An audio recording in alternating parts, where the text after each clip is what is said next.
Right ఇక breaking news చూస్తున్నాం. తెలంగాణలో సంచలనం సృష్టించిన ఫోన్ ట్యాపింగ్ కేసులో మాజీ మంత్రి హరీష్ రావును సిట్ అధికారులు విచారిస్తున్నారు. దాదాపు 3 గంటలుగా సిట్ అధికారులు హరీష్ రావును విచారిస్తున్నారు. ఇక హరీష్ రావుతో పాటు ఆయన న్యాయవాది రామచంద్రరావు లోపలికి వెళ్లేందుకు ప్రయత్నించగా పోలీసులు అనుమతి ఇవ్వలేదు. దీంతో అక్కడ పార్టీ నేతలు పోలీసుల మధ్య స్వల్ప వాగ్వాదం చోటు చేసుకుంది. ప్రస్తుతం సజ్జన నేతృత్వంలోని సిట్ అధికారులు హరీష్ రావును ప్రశ్నిస్తుంది.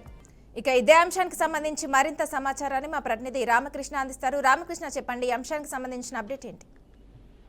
మానస, ఏదైతే రాత్రి కరెక్ట్ గా 9 గంటలకు ఏదైతే ఫోన్ ట్యాపింగ్ కి సంబంధించి సిట్ నోటీసులు మాజీ మంత్రి హరీష్ రావుకి జారీ చేశారు. ఆ టైంలో సిద్దిపేటలో జిల్లా పర్యటనలో ఉన్నారు. సో హుటాహుటిన హైదరాబాద్ కి రావడం జరిగింది. ఈ రోజు ఎగ్జాక్ట్ గా Jubilee hills 10:58 Jubilee hills SIT office రావడం జరిగింది. దాదాపుగా 4 గంటల నుంచి కూడా సిట్ అధికారులు ప్రశ్నలు వర్షం కురిపిస్తున్నట్టుగా కూడా తెలుస్తుంది. సిట్ ఏదైతే ఫోన్ ట్యాపింగ్ సంబంధించి మొత్తం కూడా కూపీ లాగుతున్నారు. దీని వెనక ఎవరున్నారు, ఎవరు చెప్తే ఫోన్ ట్యాపింగ్ కి సంబంధించి చేశారు, ఏదైతే దీని ముందు ఇచ్చినటువంటి మాజీ చీఫ్ ఉన్నటువంటి ప్రభాకర్ రావు కావచ్చు, లేదంటే భుజంగరావు, తిరుపతన్న, వీళ్ళు ఇచ్చినటువంటి ఏదైతే దీనికి సంబంధించి ఆధారాలు ఉన్నాయో అవన్నీ కూడా సిట్ అధికారులు ముందుంచి మొత్తం కూడా హరీష్ రావుని ఊపిలాగుతున్నట్టుగా కూడా తెలుస్తుంది. దీని తర్వాత కేసీఆర్ గాని కేటీఆర్ గాని నోటీసులు ఇస్తారా, లేదంటే ఈ రోజుతో క్లోజ్ చేస్తారా, ఈవినింగ్ వరకు క్లోజ్ చేస్తారా, లేదంటే మరుసటి రోజు కూడా పిలిచే అవకాశం ఉంది.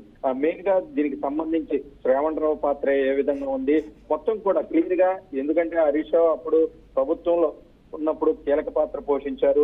సో దానిలో భాగంగానే మొత్తం కూడా దాదాపు 4 గంటల నుంచి కూడా సిట్ అధికారులు క్వశ్చన్ చేసిన పరిస్థితి అయితే మనం చూసాం.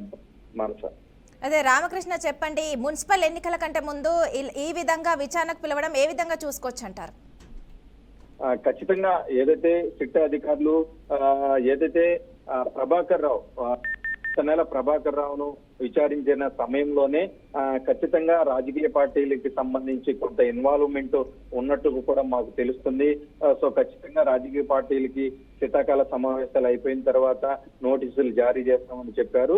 సో దానిలో భాగంగానే ఈ టైంలో ఏదైతే మున్సిపల్ ఎలక్షన్స్ కూడా రానున్న రోజుల్లో ఖచ్చితంగా వాళ్ళకి కొంత సింపతి వర్కౌట్ అవుతుందని నెపంతోనే దీనికి సంబంధించి నోటీసులు జారీ చేశారని చెప్పేసి బీఆర్ఎస్ శ్రేణులు కావచ్చు, లేదా మాజీ మంత్రులు, ఎమ్మెల్యేలు ఆరోపిస్తున్నారు. సో మొత్తం మీద హరీష్ రావు పాత్ర ఏ విధంగా ఉంది, ఏదైతే హార్డ్ డిస్క్లు ఇవన్నీ ఏదైతే ఒక వార్ రూమ్ ఏర్పాటు చేశారో సిట్కి సంబంధించి, అప్పుడు ఫోన్ ట్యాపింగ్ సంబంధించి ఆ వార్ రూమ్ లో ఉన్నటువంటి హార్డ్ డిస్క్లు కావచ్చు, ఇవన్నీ కూడా బ్రేక్ చేశారు.